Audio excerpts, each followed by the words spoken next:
पूछते हैं कि मैंने आप लोगों को जब हमने संकल्प पत्र की हमारी कोर कमेटी थी विधानसभा चुनाव से पहले जब घोषणा हुई थी तब कहा था हमारा उद्देश्य सुशासन, पारदर्शिता तथा जनहित के प्रति हमारी प्रतिबद्धता का वो स्पष्ट दस्तावेज है। हमारा ये संकल्प पत्र मित्रों, पूरा देश जानता है कि भाजपा सरकारों में कथनी और करने में कोई अंतर दिखाई नहीं देता, कोई फर्क दिखाई नहीं देता। ये पूरा देश जानता है। देश का विश्वास नरेंद्र मोदी जी के ऊपर बढ़ रहा है। हमारी सरकार ने भी अपने संकल्पों को जमीन पर उतारने के लिए गति से हम कार्य कर रहे हैं। मुझे खुशी है बताते हुए आप सबको कि 19 सितंबर 2024 को हमने अपने संकल्प पत्र में 217 संकल्पों के साथ उसको जारी किया था। मुझे खुशी है बताते हुए आप सबके बीच में कि हमने 60 ऐसे संकल्प हैं जिनको पूरा किया है। 120 संकल्पों के ऊपर गति से काम चल रहा है। मित्रों, समय के अभाव के चलते मैं कुछ संकल्पों का जिक्र आपके बीच में करना चाहता हूं। जो महत्वपूर्ण संकल्प हैं जिनके ऊपर लोग सोचते हैं कि उनको सरकार बनते ही तुरंत पूरे हो जाए, क्योंकि लोगों की मंशा ये होती है। परंतु राजनीतिक दलों की मंशा होती है कि 5 साल का मैंडेट है, अगले बार फिर लेनी वोट, इसको तो लास्ट में पूरा करेंगे। ये इस प्रकार की सोच होती है और ये सोच दलों की, इसी सोच पर वो काम करते हैं। और कई बार तो वो, क्योंकि उनका तो घोषणा पत्र होता है, घोषणा पत्र में घोषणा करते हैं, भूल जाते हैं, पता नहीं लगता। भूलना उनकी मजबूरी भी होती है, क्योंकि घोषणा ऐसी कर देते हैं, उनको लगता है कि पूरी नहीं, डस्टबिन में डाल दिया, ऐसी स्थिति रहती है। परंतु मैं कुछ संकल्पों का, महत्वपूर्ण कुछ संकल्पों का आपसे चर्चा भी करना चाहूंगा, क्योंकि प्रदेश की जनता, मैंने जो कहा था कि हमारा संकल्प ये संकल्प नहीं है, इसे हम भगवान की तरह पूजते हैं। पूरा करना ये हमारी सरकार की प्रतिबद्धता है और उसको लेकर के मात्र एक साल के अंदर अपने संकल्प पत्र के हमने 60 संकल्पों को पूरा किया है। 120 संकल्पों पे गति से काम चल रहा है। मैं बताना चाहूंगा 18 अक्टूबर 2024 हमने जब 17 अक्टूबर 2024 को नए मंत्रिमंडल का गठन किया, गठन करने के साथ ही हमने एक बात कही थी कि हम ज्वाइन बाद में करेंगे, पहले हमारे युवा साथी ज्वाइन करेंगे। अपने संकल्प में कहा था 25,000 युवाओं को हरियाणा के इतिहास में पहली बार एक समय में ज्वाइनिंग लेटर दिया गया, उनको ज्वाइन कराया गया। ये हमारी सरकार की वो प्रतिबद्धता है।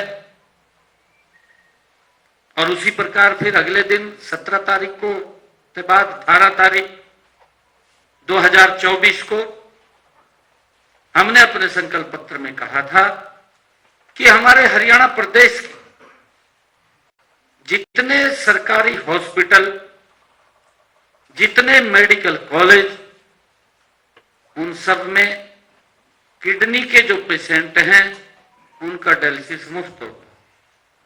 18 तारीख को पहली साइन जो फाइल पे हुए हैं, हरियाणा प्रदेश के जन को इसका बड़ा लाभ मिला है, हमने उसको पूरा किया है। हमने अपने संकल्प पत्र में कहा था कि सीटी की परीक्षा पारदर्शिता के आधार पर कराएंगे। पहली बार है हरियाणा प्रदेश के युवाओं को ये लगने लगा कि गजब का काम इस सरकार ने किया। पहली बार आप सबके माध्यम से भी उसकी रिपोर्ट आई है। हर बच्चे ने इस बात को सराहा है, हर बच्चे के मां बाप ने उसकी प्रशंसा की है, क्योंकि वो तो पहले ये सोचते थे कि भाई बच्चे को अपनी कार के अंदर ले जाएं टेस्ट दिलवाने के लिए, परंतु जब उनकी प्रतिक्रिया आई कि हमें मालूम नहीं था कि इतनी बड़ी व्यवस्था इसकी होगी, घर से बच्चे को लेकर के सेंटर और सेंटर से घर तक पहुंचाने की पहली बार सीटी की जो परीक्षा हुई है, 13 लाख अभ्यर्थियों को परीक्षा का जो सफल आयोजन हुआ है, ये हमने अपने संकल्प पत्र में कहा था, उसको पूरा किया है। इसी प्रकार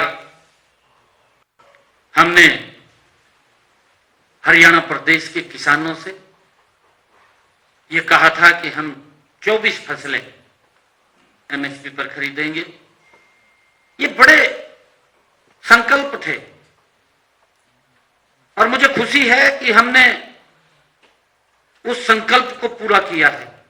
आज हरियाणा देश का पहला ऐसा राज्य बना है जहां पर किसान की 24 फसलें एमएसपी पर जा रही हैं।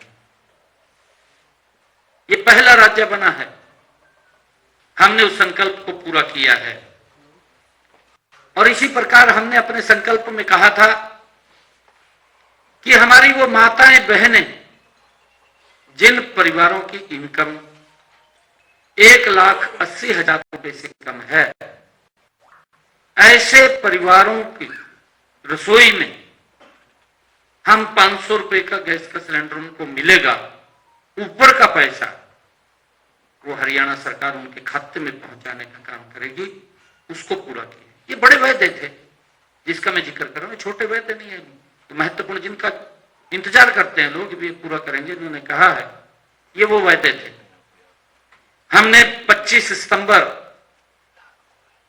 2025 को पंडित दीनदयाल उपाध्याय जी की 109वीं जयंती, उस अवसर के ऊपर हमने दीनदयाल लाडो लक्ष्मी ऐप का आयोजन किया। आप सब जानते भी हैं कि हमने पहले ही बजट, जब मैंने पहला बजट 3.0 सरकार का और मेरी सरकार का ये दूसरे टर्म की सरकार का पहला बजट जब मैंने बतौर वित्त मंत्री प्रस्तुत किया, तो मैंने सबसे पहले बहनों के लिए 5,000 करोड़ रुपए का प्रावधान उस बजट में किया। और 25 सितंबर 2025 को पंडित दीनदयाल उपाध्याय जी की जयंती के अवसर पर हमने ऐप को लॉन्च किया, रजिस्ट्रेशन किया, और आज बहनों को हम उनको लाडो लक्ष्मी दे रहे। 4 किस्तें चली गई, 2100 रुपया बहनों तक पहुंचाने का काम हमारी सरकार कर रही है। मैं ये कहना चाहता हूं, क्योंकि जो महत्वपूर्ण वायदे होते हैं चुनाव जीतने के लिए घोषणाएं बड़ी बड़ी हो जाती है, फिर उनको पूरा नहीं कर सकते, लोग देखते रहते हैं, लास्ट में फिर ये सोच लेते हैं कि इनका तो यही काम है, इनको तो लाने के नहीं, हम भेज दो, इनको वापस कर दो। फिर ये राजनीतिक दल सोचते रहते थे कि 5 साल मैं कर लूंगा, 5 साल वो कर लेगा, भी 5 साल बाद तो नंबर आ ही जाएगा। ये नरेंद्र मोदी जी के नेतृत्व में जो स्पष्ट नीति है, गरीब व्यक्ति अंतिम व्यक्ति तक योजनाओं का लाभ डायरेक्ट उसके घर तक पहुंच रहा है, ये उसका परिणाम है कि non stop Bharatiya Janata party की सरकारें नरेंद्र मोदी जी के नेतृत्व में लगातार आ रही। मोदी जी की नीति, मोदी जी की नीयत, भारतीय जनता पार्टी का नेतृत्व, देश का नेतृत्व, नीति भी मजबूत है, नीयत में भी मजबूत है, कोई दिक्कत नहीं है, गरीब व्यक्ति को सशक्त किया जाए। वही कारण है कि 25 करोड़ लोगों को गरीबी रेखा से ऊपर उठाने का काम किया है। कांग्रेस के समय में तो अमीर व्यक्ति भी गरीबी रेखा के नीचे चला जाता था, नीतियां गलत थी, ऐसी स्थिति थी कांग्रेस की, परंतु कुछ लोग मजबूत हो जाते थे। देश जानता है, देश को मालूम है कैसे मजबूत हो जाते थे। आपके सामने है, 1 एकड़ कोई 500 का खरीद लिया, 20 करोड़ का बेच दिया, हो जाते थे। किसान की दफा 4 लगाई दी, दफा 6 लगाई दी जमीन के ऊपर, किसान घूमता रहता था, किसान रोता रहता था, परंतु सुनता नहीं था कोई भी। फिर बड़े बड़े बिल्डर आते थे, ये इस प्रकार का सिस्टम था। परंतु मैं ये बताना चाहूंगा कि हमारी सरकार ने ट्रांसपेरेंसी तरीके से मोदी जी के नेतृत्व में काम कर रही है, उसके परिणाम लोग दे रहे हैं, जनता दे रही है। जनता नरेंद्र मोदी जी की नीतियों से, भारतीय जनता पार्टी की नीति से, भारतीय जनता पार्टी के नेतृत्व को प्यार करती है, नीतियों से भी प्यार करती है और नीति से भी प्यार करती है, नेतृत्व से भी प्यार करती है। यही कारण है कि देश के लोग non stop Bharatiya Janata party की सरकार बना रहे हैं। साथियों, मैं ये बताना चाहूंगा कि 17 मार्च 2025 को विधानसभा में बतौर वित्त मंत्री मैंने अपना पहला बजट प्रस्तुत किया था। वह बजट सरकार का नहीं अपितु जनता का वो बजट था। मैं इसकी जिक्र भी करता रहता हूं। मैंने कई बार जिक्र किया है कि पहले तो लोग सोचते थे सरकार का बजट आ गया, फिर सोचते थे कि ये तो चुनावी बजट आ गया, इसमें रेवड़ियां होंगी, परंतु रेवड़ियां भी नहीं मिलती थी। इस प्रकार के बजट पूर्व में सरकारें वो करती थी, कोई जनाधार नहीं होता था। मैं बताना चाहूंगा सारा का सारा, परंतु हमने जो बजट, ये पहला बजट जो प्रस्तुत किया, जिसमें जनता के सुझावों से ही हमने उसको आकार दिया। जनता के सुझाव लिए, महत्वपूर्ण सुझाव आए, उन सुझावों के आधार पर बजट बना और उसमें हमने विभिन्न स्टेक होल्डर्स, उनसे सुझाव लिए। उनमें महिला वर्ग से हमने सुझाव लिया, हमने उद्योग जगत के लोगों से ही सुझाव लिए, हमने किसान वर्ग से सुझाव लिए, हमने युवा क्षेत्र के अंदर भी युवाओं से सुझाव लिए।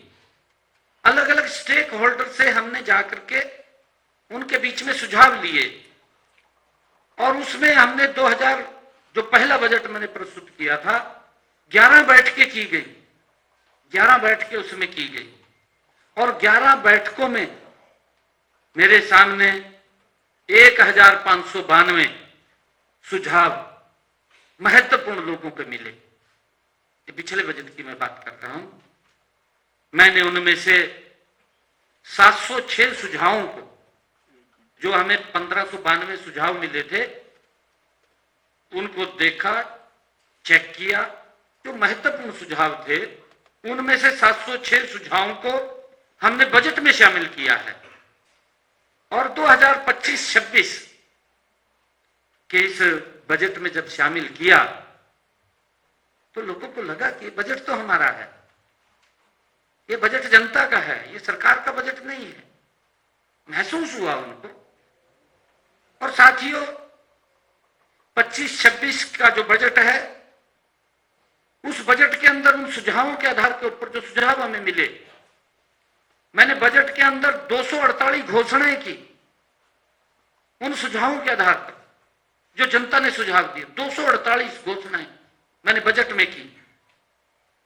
मुझे यह भी बताते हुए खुशी का हो रही है कि इनमें से 77 बजट घोषणाएं हमने अक्षरशः पूरी कर दी।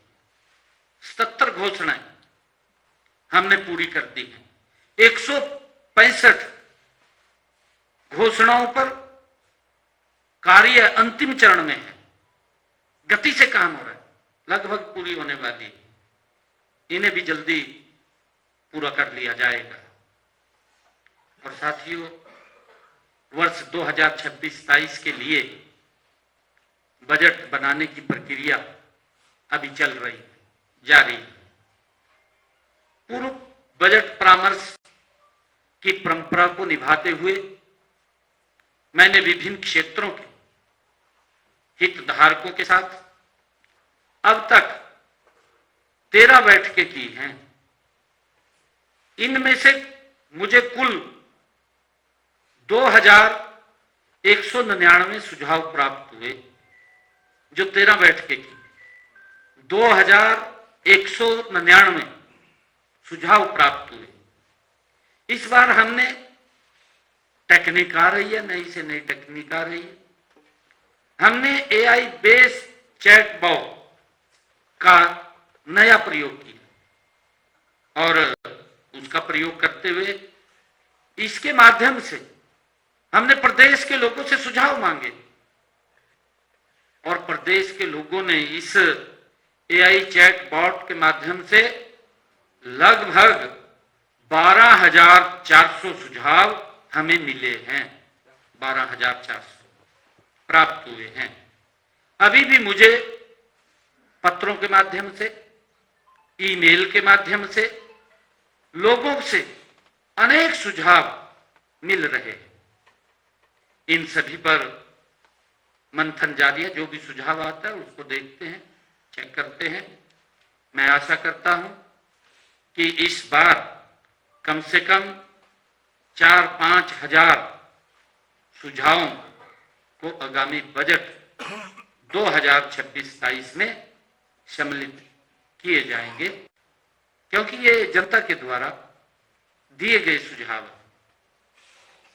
मित्रों, मेरा हरियाणा की जनता से यह वायदा है कि आगामी बजट 2026-27 न केवल हरियाणा के लोगों की भावनाओं और जन आकांक्षाओं ये भली भांति पूरा करेगा, मुझे ऐसा विश्वास है। साथियों, ये बल्कि उनके परिवारों, गांव, शहरों, जिलों और समूचे हरियाणा के विकसित भविष्य के लिए ये एक मजबूत नींव का काम भी करेगा। इतने सारे सुझावों को शामिल करने से उन्हें यह साफ दिखेगा कि यह बजट मैंने सरकारी दफ्तर में बैठकर नहीं, बल्कि उन्होंने स्वयं हरियाणा के लोगों ने इसको गढ़ा है, बनाया है। उनको ऐसा महसूस होता है क्योंकि उन्होंने सुझाव दिए हैं, हरियाणा के लोगों के सुझाव इसके अंदर है। साथियों, बजट 2026-27 और उनके प्रावधानों को तो मैं 2 मार्च को ही विधानसभा में रखूंगा, क्योंकि जो उन्होंने सुझाव दिए हैं अभी उसके ऊपर काम चल रहा है। परंतु हरियाणा की अर्थव्यवस्था और राजकोष की स्थिति के बारे में आप सभी को मैं बताना चाहूंगा। साथियों, 29 जनवरी 2026 योजना विभाग द्वारा जारी आंकड़ों के अनुसार राज्य का सकल घरेलू उत्पाद जीडीपी 2025-26 के अग्रिम अनुमानित आंकड़ों के अनुसार 13,67,769 करोड़ रुपए रही, जबकि गत वर्ष के इन्हीं आंकड़ों के अनुसार वर्ष 24-25 में यह 12,13,951 करोड़ रुपए थे। ये आंकड़े दर्शाते हैं कि वर्ष 2025-26 में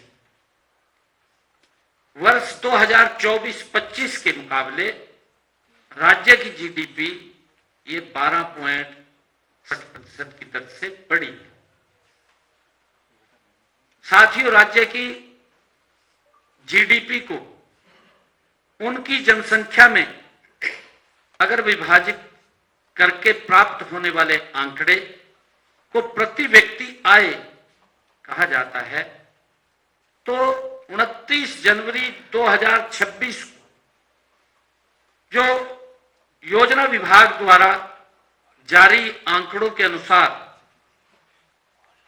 2024-25 में राज्य की प्रति व्यक्ति आय ये 3,58,171 रुपए रही, जबकि राष्ट्रीय स्तर पर प्रति व्यक्ति आय 2,19,575 रुपए है।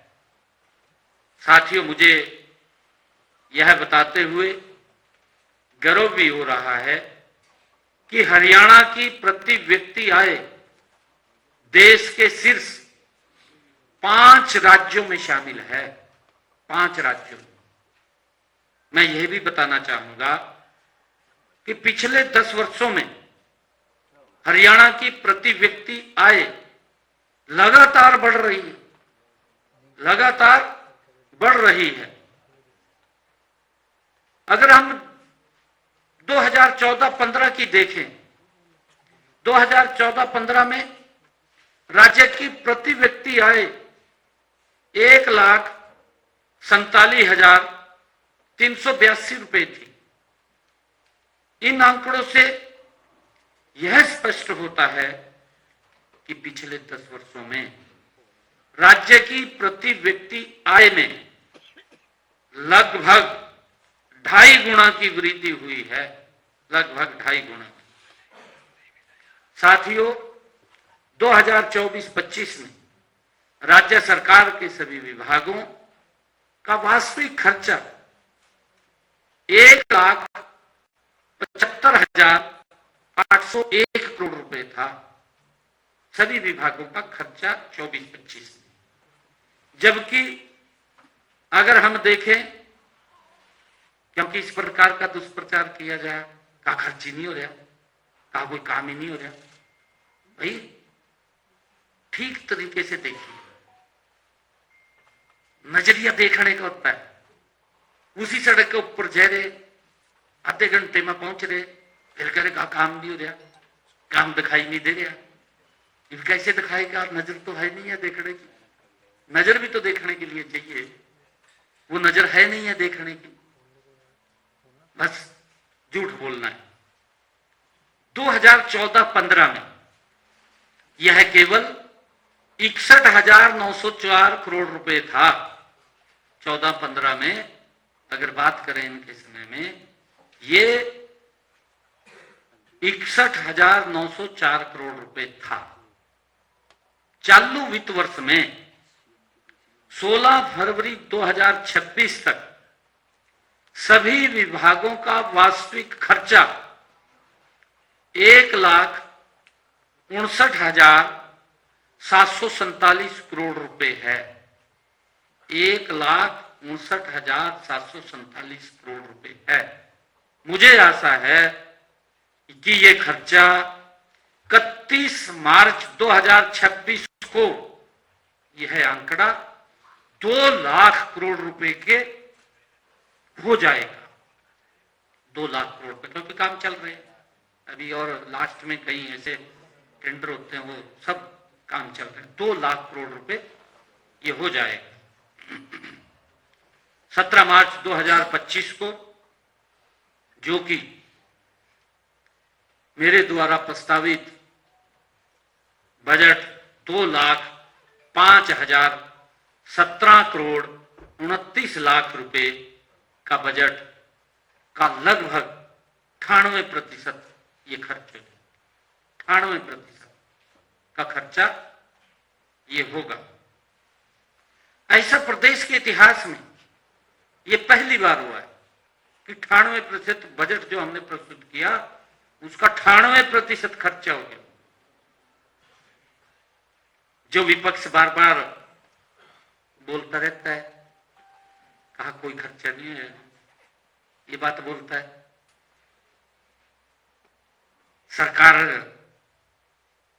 सरकार अर्थव्यवस्था पर खर्च नहीं कर पाएगी, इस प्रकार की बातें करता है, गुमराह वाले बयान करता है कि अफवाह फैला दो, कुछ भी अफवाह फैला दो, आप बुजुर्गों की फैला दी थी।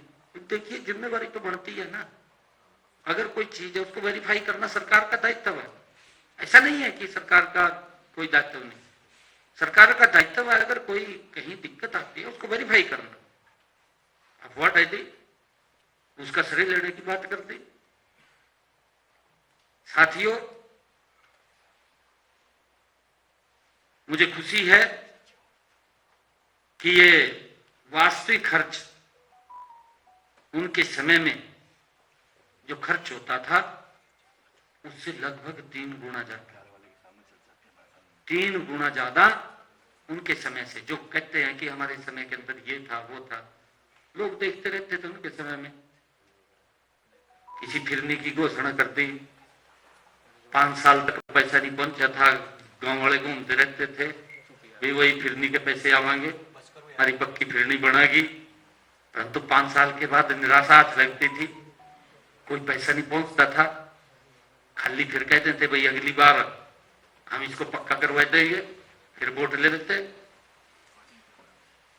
साथियों, लगभग 11 विभागों में, जिनमें पुलिस, परिवहन, राजस्व, हेल्थ, एजुकेशन और अनुसंधान ये शामिल हैं, 2025-26 के लिए कुल व्यय 80% से ज्यादा इनमें हमने कर चुके हैं। 80% से ज्यादा हम इनमें कर चुके हैं। लगभग 21 विभागों का अब तक का व्यय 2025-26 70% से ज्यादा हो गया है, चल रहा है। मैंने कहा है कि 98% तक की जो फाइनेंशियल ईयर है 98% तक खर्च होगा। इतिहास में पहली बार है।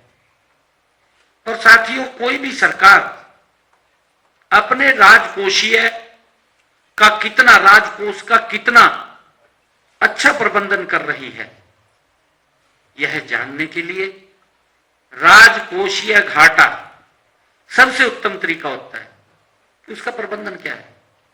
आपके सामने इसके ऊपर भी बड़ी टिप्पणियां विपक्ष कर रहा है। कहा जी इनका प्रबंधन ही ठीक है। कहा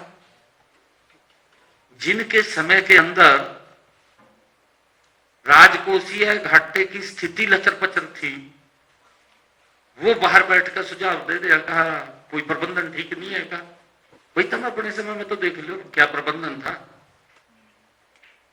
मैं बताना चाहूंगा, वर्ष 2024-25 में राज्य का राजकोषीय घाटा तत्कालीन जीडीपी का 2.83% रहा, जबकि 2014-15 में यह 2.88% था। 2.88% था। हमें यह भी ध्यान रखने की जरूरत है कि एफआरबीएम एक्ट के अनुसार उस समय भी राजकोषीय घाटे की ऊपरी सीमा 3% थी कि 3% से ऊपर आप राजकोषीय घाटा नहीं कर सकते, और आज भी 3% है। इनके समय में भी 3% थी, आज भी वही है कि वो बड़ी नहीं है, आज भी 3% ही है। राजकोषीय घाटा उस समय 0.05% अधिक था। इनके समय में 0.05% अधिक था। हमारे कुशल वित्तीय प्रबंधन का यह पहला परिचायक है। मित्रों, 16वें वित्त आयोग 2026 से 31 की सिफारिशों के अनुसार हरियाणा को केंद्रीय करों में जो हिस्सेदारी है वो 1.093% से बढ़कर के 1.361 हो गई है।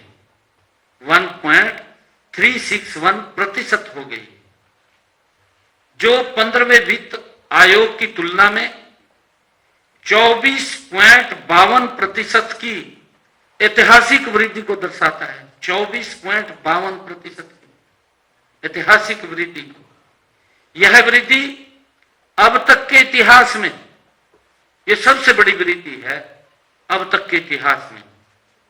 इसके लिए मैं देश के यशस्वी प्रधानमंत्री आदरणीय नरेंद्र मोदी जी, उनका आभार भी व्यक्त करता हूं कि उनके कुशल नेतृत्व के अंदर, और हमारी वित्त मंत्री निर्मला सीतारमण और हमारे वित्त आयोग के चेयरमैन डॉक्टर अरविंद पनगड़िया जी पिछले दिनों आए थे, आप बुलाए थे, आप लोग आए थे उसके अंदर, उनको मैं विशेष तौर से मैं धन्यवाद करता हूं कि आप सभी व हरियाणा की जनता को भी मैं आज बधाई देता हूं। और मैं ये बताना भी चाहूंगा कि 12वें वित्त आयोग जो ये कह रहे हैं ना कि आर्थिक प्रबंधन ठीक नहीं है, ये उनके प्रबंधन की बात कर रहा हूं मैं। उनके समय के अंदर क्या स्थिति थी आर्थिक प्रबंधन की। 12वें वित्त आयोग 2005 से 10 में यह हिस्सा 1.075% था। ये 12वें वित्त आयोग में 1.075% था, जो 13वें वित्त आयोग 2010 से 15 में कम होकर के 2010 से 15 में यह और कम हो गया, कम होकर के 1.048, ये जो 12वां वित्त आयोग था उसके अंदर तो था 1.075 और 13वें वित्त आयोग में 1.048 और कम हो गया, माइनस में चला गया। ये इनका वित्त प्रबंधन था। ये जो बात कर रहे हैं ना का वित्त प्रबंधन ठीक नहीं है, वित्त प्रबंधन ठीक नहीं, ये इनका वित्त प्रबंधन था। ये 1.048% रह गया।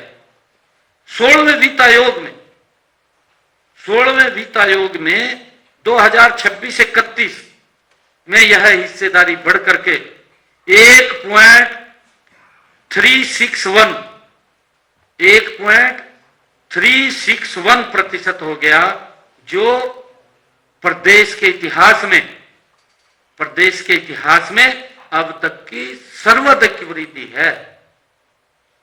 यह आर्थिक प्रबंधन की बात कर रहे हैं, उसके ऊपर उंगलियां उठा रहे हैं। ये आंकड़ा इनके सामने है। साथियों, 13वें वित्त आयोग की रिपोर्ट से राज्यों को केंद्रीय करों में मिलने वाले हिस्से में हरियाणा राज्य 20वें स्थान पर यह था। 13वें वित्त आयोग में जो केंद्रीय करों में हिस्सेदारी थी हरियाणा की, वो 20वें स्थान पर था। 14वें वित्त आयोग में यह 17वें स्थान पर था। 15वें वित्त आयोग में यह 21वें स्थान पर था। ये प्रबंधन की बात कर रहे हैं आपके सामने कि आर्थिक प्रबंधन किसका ठीक था, किसका नहीं ठीक था। और 16वें वित्त आयोग में आज ये देश के अंदर पहले स्थान पर है। देश में पहले स्थान पर हरियाणा है। ये वित्त प्रबंधन की बात कर रहे हैं, कितना हमारा प्रबंधन सही है। साथियों, केंद्रीय करों में हरियाणा की है बढ़ती हुई हिस्सेदारी हमारी सरकार की ये मजबूत वित्तीय विश्वसनीयता और प्रभावी नीति का ये प्रमाण है, जो केंद्रीय करों में हमारी हिस्सेदारी बढ़ रही है। अब मैं विपक्ष के साथियों से ये कहना चाहूंगा कि आप ही बताएं, अगर शासन और नियत सही ना होती तो हरियाणा, तो यह जो भरोसा बढ़ा है हरियाणा के ऊपर, संसाधन हमें कैसे मिलते अगर ये भरोसा ना बढ़ता। भरोसा बढ़ा है, हमने करके दिखाया है, वित्तीय प्रबंधन हुआ है, तभी हम देश में नंबर 1 स्थान के ऊपर आए हैं। और ये कह रहे आर्थिक प्रबंधन ठीक नहीं है। बस ये देखते तो नहीं है क्या स्थिति है, बस बोलते हैं बैठ का। जब मैं सामने आ जा फिर अपना बात ही करनी होगा। आप भी पूछते हो तो कुछ भैया ऐसे का विषय पूछना चाहिए।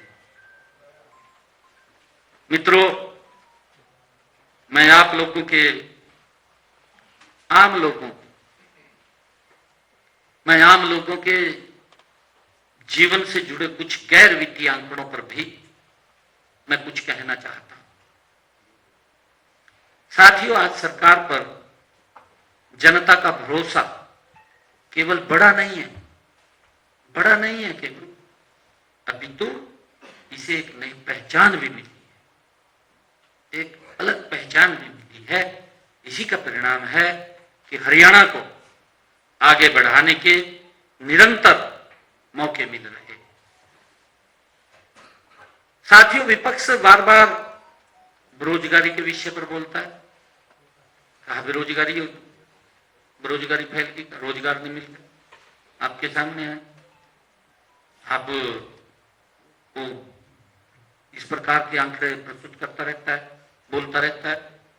मैं उन्हें ये बताना चाहूंगा कि मई 2025 नीति आयोग की जो रिपोर्ट प्रकाशित हुई थी, नीति आयोग के जो वर्किंग पेपर की रिपोर्ट, उसके अनुसार मई 2025 2004 से 5 में हरियाणा में लगभग 90,61,000 लोग सरकारी व गैर सरकारी क्षेत्रों में कार्यरत थे। सरकारी और गैर सरकारी क्षेत्रों में 90,61,000 हमारे युवा कार्यरत थे, लोग काम कर रहे थे। जबकि वर्ष 2014-15 में हरियाणा में यह आंकड़ा घटकर, इन्हीं की सरकार थी, इनकी सरकार में आंकड़ा घटकर के बेरोजगारी का ये 86,93,000 हो गया, कम हो गया। मुझे ये खुशी भी है बताते हुए कि इसी रिपोर्ट के अनुसार इसी रिपोर्ट के अनुसार 2023-24 में 1,10,00,000 लोग विभिन्न क्षेत्रों में कार्यरत थे। 1,10,00,000 लोग, ये 23-24 की रिपोर्ट के अनुसार।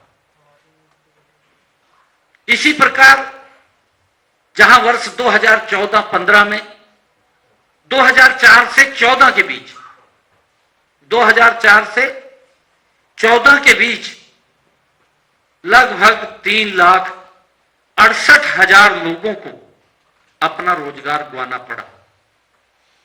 इनके कार्यकाल में रोजगार गंवाना पड़ा 3,68,000 लोगों को। ये 2004 से लेकर के 2014 के बीच ये जो बात कर रहे हैं।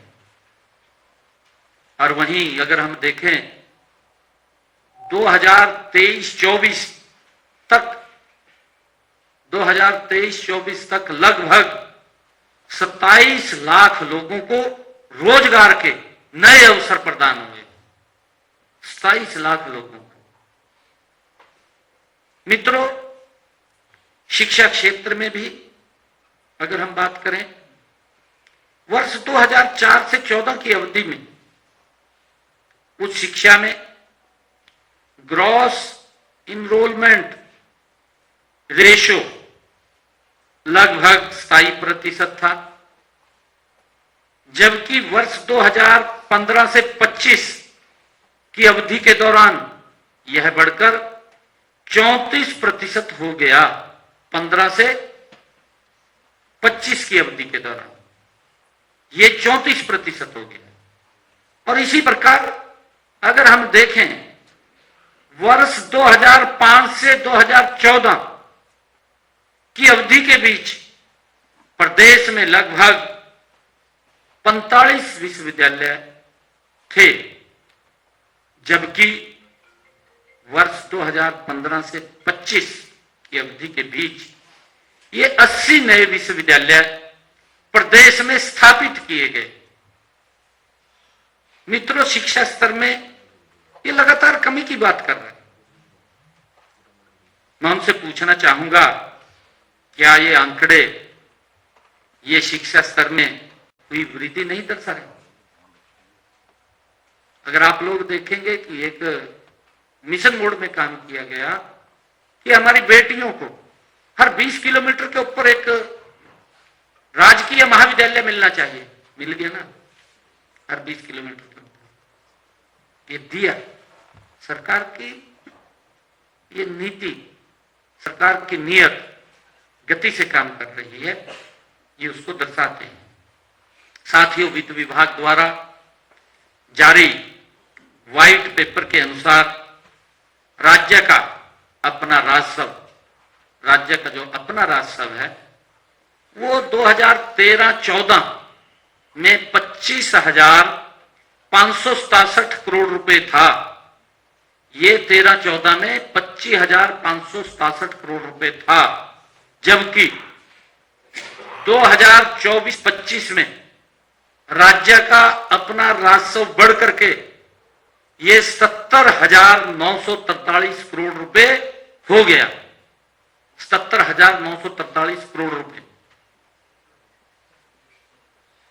साथियों, वर्ष 13-14 में की तुलना में अगर वर्ष 2024-25 में लगभग अगर उसका अंतर हम देखें 52,376 करोड़ रुपए की वृद्धि हुई।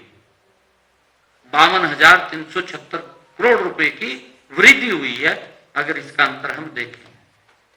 मित्रों, आरबीआई के डेटा, एनएसएसओ के रोजगार एवं बेरोजगारी सर्वेक्षण तथा पीरियोडिक लेबर फोर्स सर्वे की रिपोर्ट के अनुसार शहरी बेरोजगारी में वर्ष 2004-05 में हरियाणा की रैंकिंग, 2004-05 में हरियाणा की रैंकिंग ये 37 राज्यों और केंद्र शासित प्रदेशों में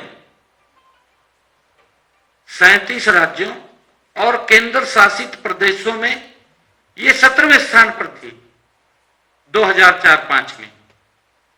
यह वर्ष 2023-24 में हमने इसके ऊपर गति से काम किया है, इसको सुधार करके 8वें स्थान पर ये आ गई। कहां 17, ये कह रहे हैं ना, ये इनके प्रबंधन की बात थी, इनकी व्यवस्था की बात थी, हमारी व्यवस्था की भी बात। और इसी प्रकार ग्रामीण बेरोजगारी में हरियाणा की रैंकिंग वर्ष 2004-05 में 22वें स्थान पर थी, जो कि वर्ष 2023-24 में सुधर कर ये 15वें स्थान पर आ गई है। साथियों, पिछले कुछ सालों में हरियाणा का औद्योगिक विकास तेजी से बढ़ा है, हम सब देख रहे हैं। नहीं तो इस प्रकार का दुष्प्रचार किया गया, कहा जी इंडस्ट्री बाजगी, कहा इंडस्ट्री बंद होगी। भाई कई बार परिस्थितियां भी हो जाती हैं। एक व्यक्ति है प्रिंसिपल एम्प्लॉयर, एक व्यक्ति है, अगर किसी को दुर्घटना होगी तो दिक्कत आ जाती है। एक व्यक्ति करने वाला है, दिक्कत आ जाती है। ये इस प्रकार की बातें कर रहे हैं, कहा जी इंडस्ट्री तो कहा बंद होगी है, दुष्प्रचार किया गया, लोगों के अंदर भ्रम की स्थिति पैदा की गई, लोगों को भयानक सपने दिखाने का काम आजकल विपक्ष कर रहा। और मैं ये कहना भी चाहूंगा कि देखिए, विपक्ष ने झूठ की दुकान खोल ली हुई है, इसके ऊपर ज्यादा ध्यान नहीं देना चाहिए, क्योंकि अब पता चल गया है देश के लोगों को कि इनकी दुकान के अंदर कुछ नहीं है, झूठ का सामान है। जब कहते हैं ना भी ये चाइनीज सामान है, कहा पता नहीं चलेगा भी नहीं चलेगा, वो सामान लिए घूम रहे हैं। साथियों, पिछले कुछ सालों में हरियाणा का औद्योगिक विकास तेजी से बढ़ा है। आज राज्य देश के बड़े औद्योगिक राज्यों में गिना जाता है। ये तो चर्चा कर रहे हैं लोग, परंतु कहा इंडस्ट्री नहीं आई है, ये अभी भी उसमें मान रहे हैं। मैं ये बताना चाहूंगा कि वित्त वर्ष 2023-24 में हरियाणा का औद्योगिक उत्पादन 11.08 लाख करोड़ रुपए था। 11.08 लाख करोड़ रुपए रहा, जिससे राज्य देश में चौथे नंबर पर है, देश में चौथे नंबर पर। साथियों, यह दिखाता है कि हरियाणा में उद्योगों का आधार मजबूत हुआ है, और ये उल्टा कह रहे हैं। साथियों, हर फैक्ट्री से होने वाला उत्पादन औसतन 15,549 लाख रुपए रहा है। 13,549 लाख रुपए रहा है, करीब 2 गुना है। इसी तरह हर कर्मचारी से होने वाला उत्पादन 93 लाख रुपए रहा है। 93 लाख रुपए रहा है, जबकि देश का औसतन 78.2 लाख रुपए है, अगर देश की हम पूरे बात करें। साथियों, इसका मतलब साफ है कि हरियाणा में श्रमिक ज्यादा कुशल हैं और बेहतर तरीके से काम भी कर रहे हैं। साथियों, जो पैसा उद्योगों में लगाया जा रहा है, उससे ज्यादा आर्थिक फायदा निकल रहा है, ज्यादा फायदा हो रहा है। देश के कुल औद्योगिक मूल्य में हरियाणा की हिस्सेदारी 6.2% है।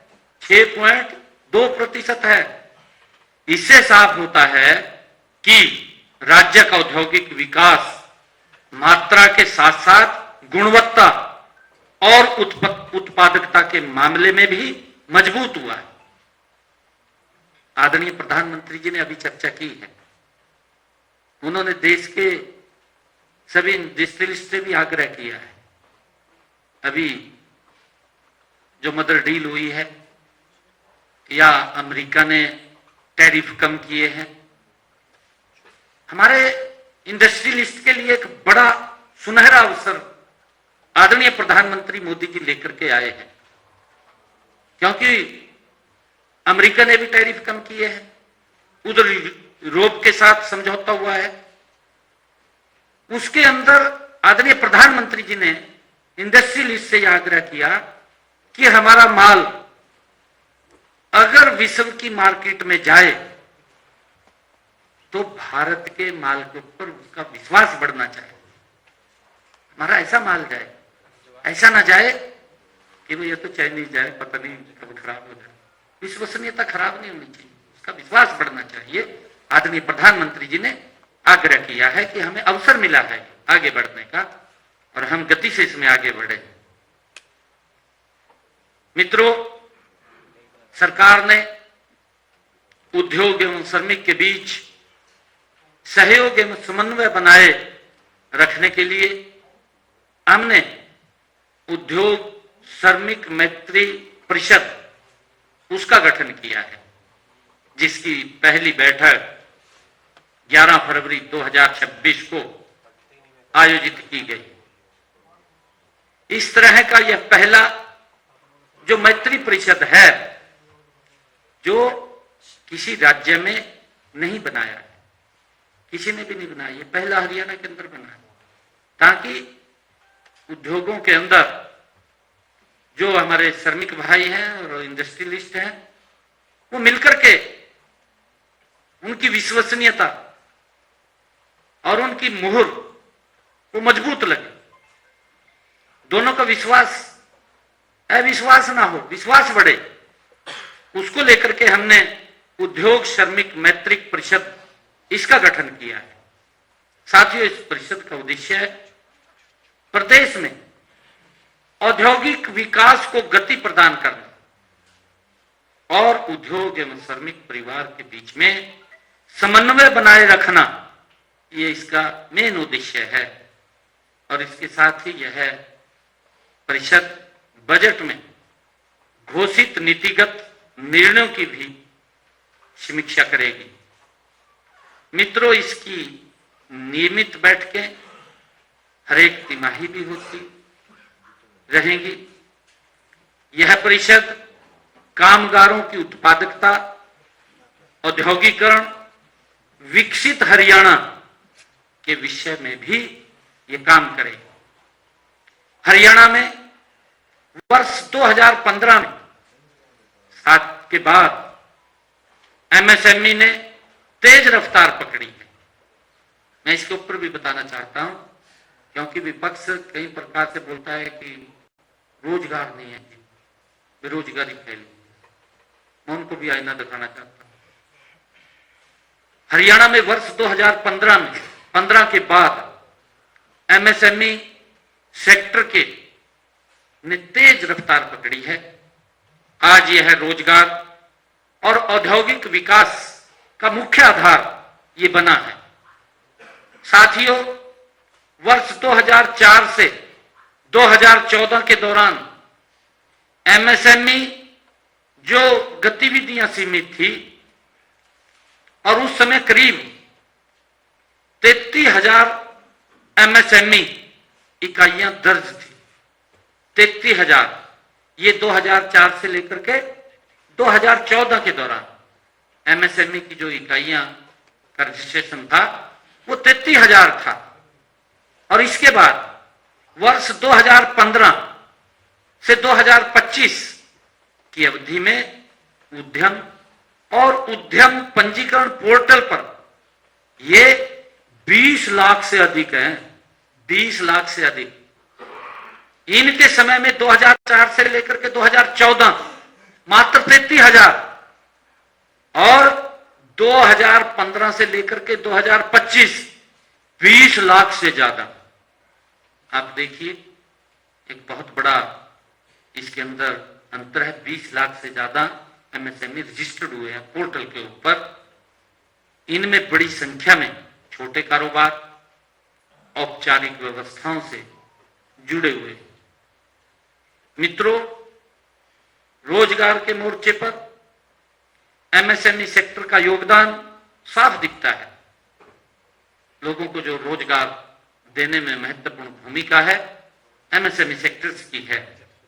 वर्ष 2014 से 2024 के बीच एमएसएमई सेक्टर में करीब 38 लाख नए रोजगार के अवसर बने। 38 लाख नए रोजगार के अवसर बने हैं और इसी दौरान राज्य का कुल औद्योगिक रोजगार वर्ष 2018-19 में ये 10,16,000 से बढ़कर ये 23-24 में 11,91,000 हो गया है। मित्रों, आज देश के एमएसएमई इकोसिस्टम में हरियाणा की हिस्सेदारी करीब 9 से 10% है।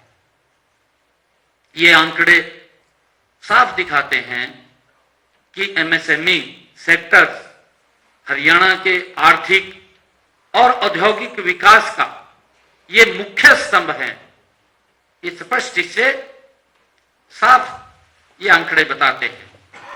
साथियों, गत 13 व 14 फरवरी 2026 को मुझे दिल्ली में आयोजित ET now global business summit में हरियाणा का प्रतिनिधित्व करने का भी मुझे वहां अवसर मिला है। इस दौरान हमने कई बड़ी वैश्विक कंपनियों से सकारात्मक चर्चा भी हुई है।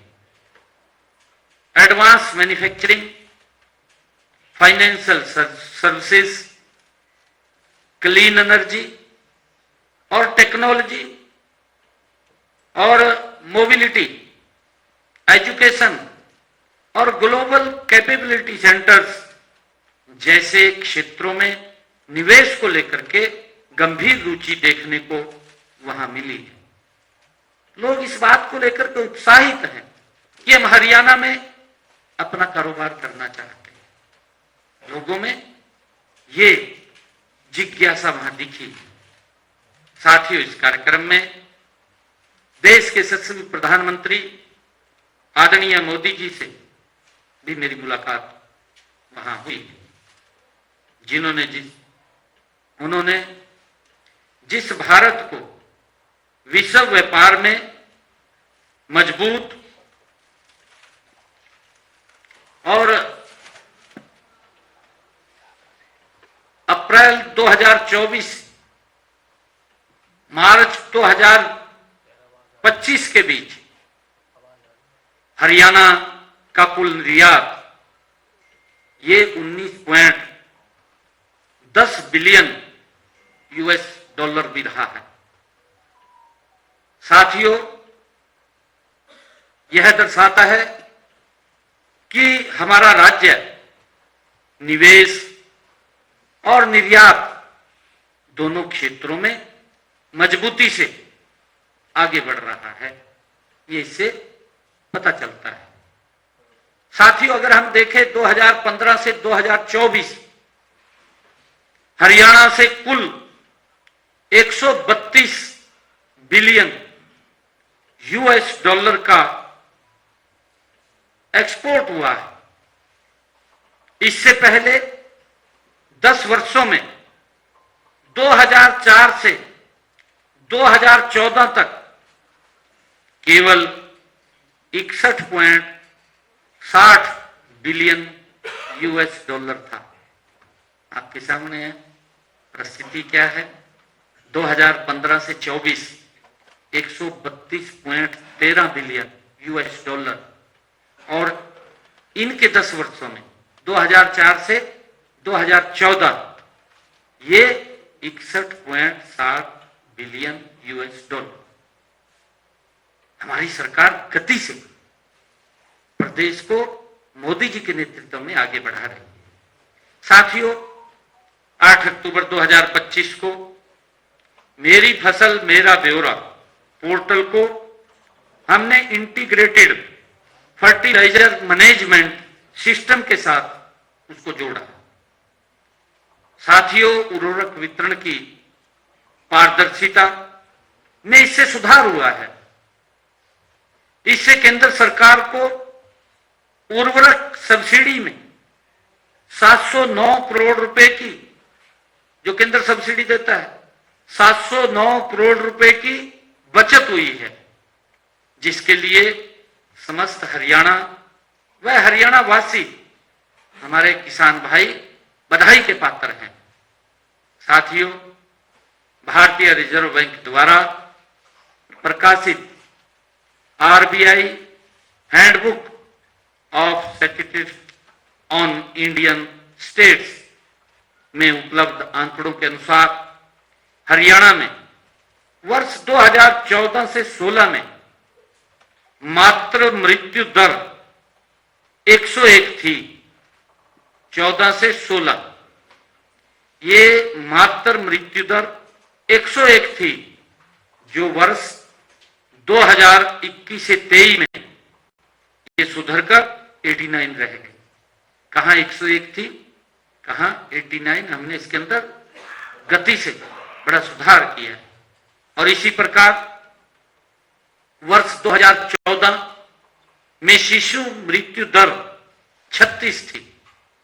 2014 में शिशु मृत्यु दर ये 36 थी, जो वर्ष 2023 में कम होकर 26 रह गई।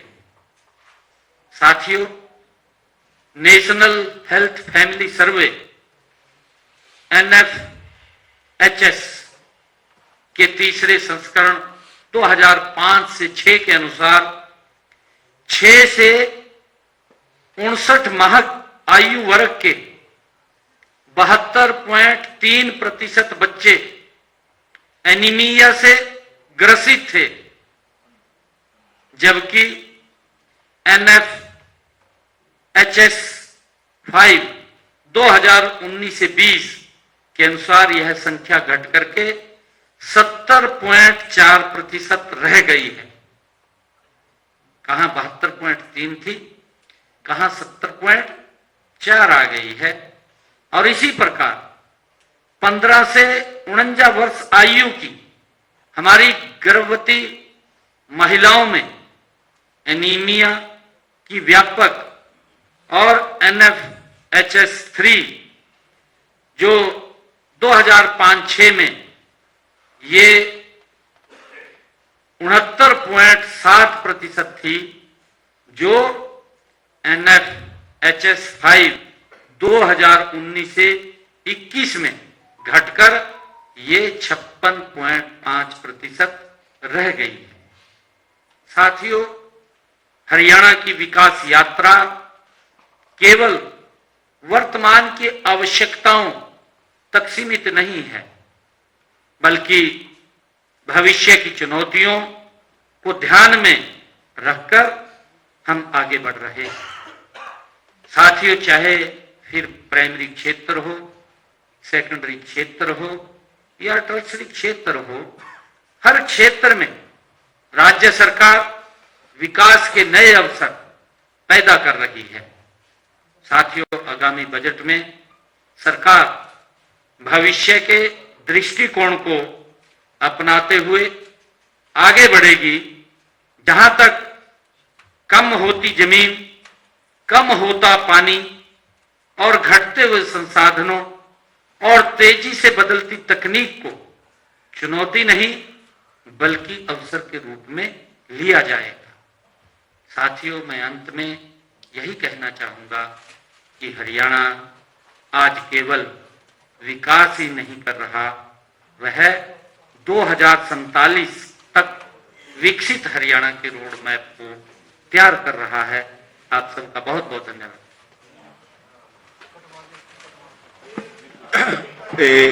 सभी से अनुरोध है, एक एक करके सवाल करें ताकि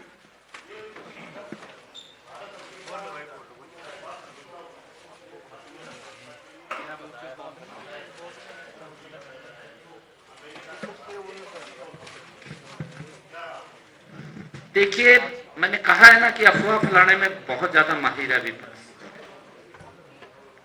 आज हर इंडस्ट्री, क्योंकि जब मैं बजट पूर्व परामर्श ले रहा था और पानीपत के अंदर टेक्सटाइल इंडस्ट्री में मैं गया था, उन्होंने मेरे सामने बड़ी चिंता की थी इस बात की लेकर के कि हमारा तो धंधा ही ठप हो गया। परंतु आज उनके चेहरे खिले हुए हैं। अगर चेहरे मुरझाए हुए हैं तो वो कांग्रेस के मुरझाए हुए हैं चेहरे, जनता के नहीं। जनता के तो खिले हुए हैं, कांग्रेस के मुरझाए हुए हैं।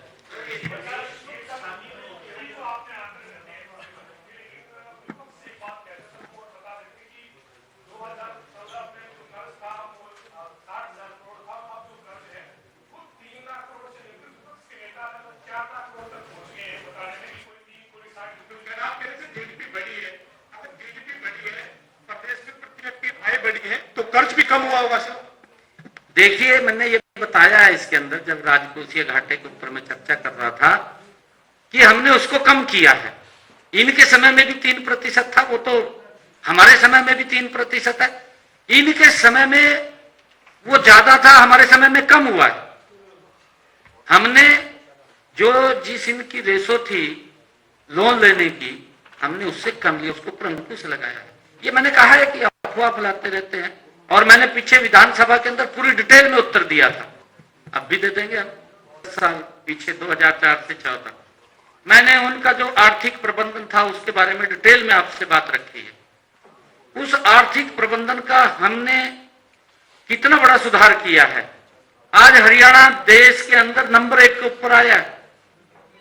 पंजाब के अंदर क्यों नहीं कर सकते हम? क्योंकि पंजाब में कांग्रेस की सरकार रही है, वहां तो आर्थिक प्रबंधन लचर पचर हो जाना, उनकी तो नीतियां है ये। और अब सरकार दूसरी है, वो भी उसी की मस्ती है, तो इसी की मस्ती है कांग्रेस की। जो पंजाब में अब सरकार है, दोनों एक जगह बैठते हैं, अंदर तो कमरे में बैठते हैं, बाहर एक दूसरे के खिलाफ हो जाते हैं। अब आपने तो उदाहरण देखा, हमारे यहाँ तो समझौता ही कर बैठे थे। कई जगह इंडी गठबंधन के अंदर मंचों के ऊपर साझा किया है मंच, परंतु पंजाब के अंदर हम आएंगे और मैं आपको बताना चाहता हूं, हम वहां भी इस आर्थिक प्रबंधन का सुधार करेंगे, जिससे कि हमारा पंजाब का सूबा नंबर 1 का बने, जो पहले था। इसको और कोई नहीं बना सकता। इसको अगर कोई बनाएगा तो नरेंद्र मोदी जी के नेतृत्व वाली सरकार बनाएगी। इन्होंने तो वादा कर दिया था महिलाओं के साथ, कहा जी 1000 रुपए देंगे, अब तक दिया भी नहीं है। ये तो भूल जा, 5 साल हो गए। और मैंने आपको उदाहरण दिया था, मैंने कहा था कि हमने पहले ही बजट में 5000 करोड़ रुपए का प्रावधान किया था, और हम दे रहे ना 2100 रुपए दे रहे हैं ना, बस फिर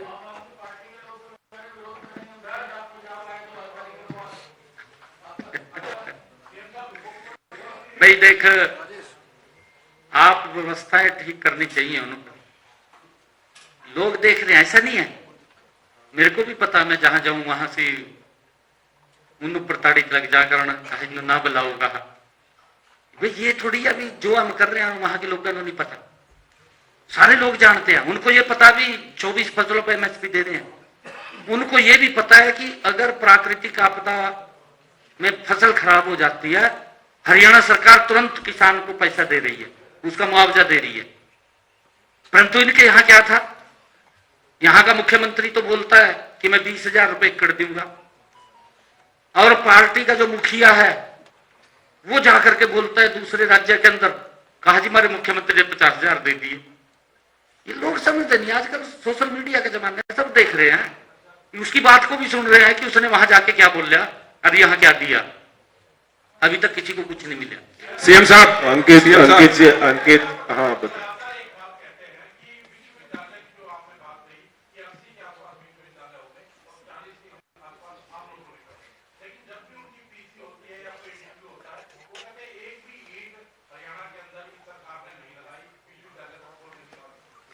अंकित जी, मैंने कहा तो था आपने, ये झूठ की दुकान खोल कर बैठते हैं।